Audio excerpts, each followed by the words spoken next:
My dear husband warned me, no stories, Rivkah. I'm sorry, Aaron. I am moved just to share one story, if you'll allow me. After World War II, in a small city outside of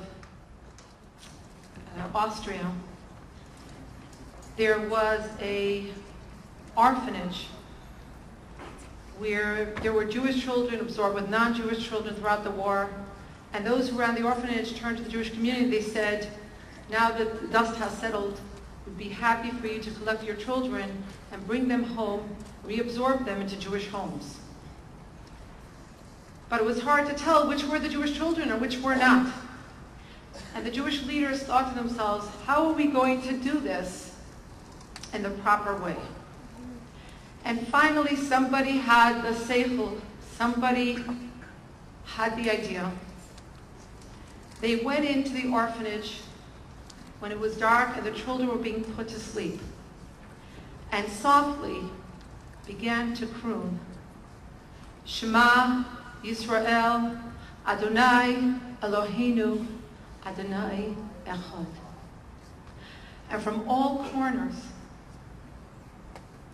he heard children say, Mama, Papa. And he turned to those who ran the orphanage and he said, these are our children.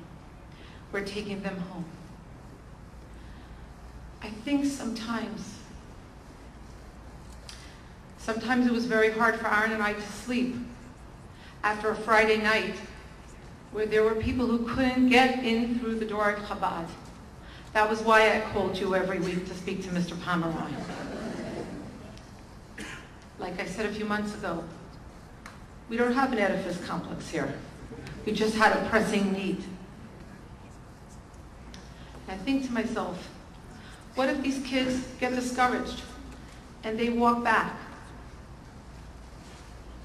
What would happen today if we tried to collect children using that same technique? How many might not, God forbid, be able to recognize the words of Shema Yisrael? From the bottom of my heart, I thank each and every one of you who are here today for making it possible for more and more Jewish youth to say the words, to pray the words, and to croon the words to their own children in that time.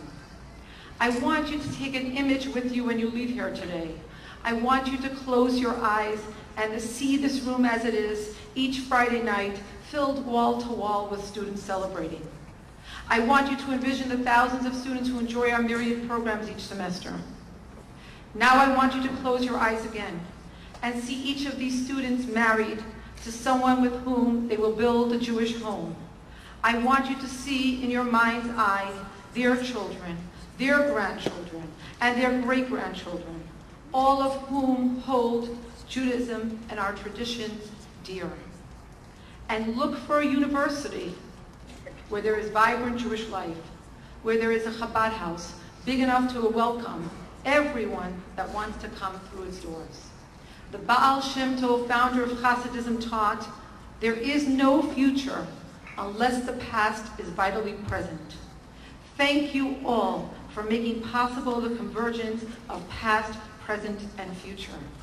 I echo Rabbi Kolarski's words, may we all be blessed with a sweet and healthy new year, a year filled with peace, a year filled with light, a year filled with joy, a year in which we merit to finally hear the great sound of the shofar, which will usher in a world perfected and redeemed, and bring the Rebbe's ultimate vision, the fruition of all of mankind and the world entire with the coming of Mashiach Tzidkenu.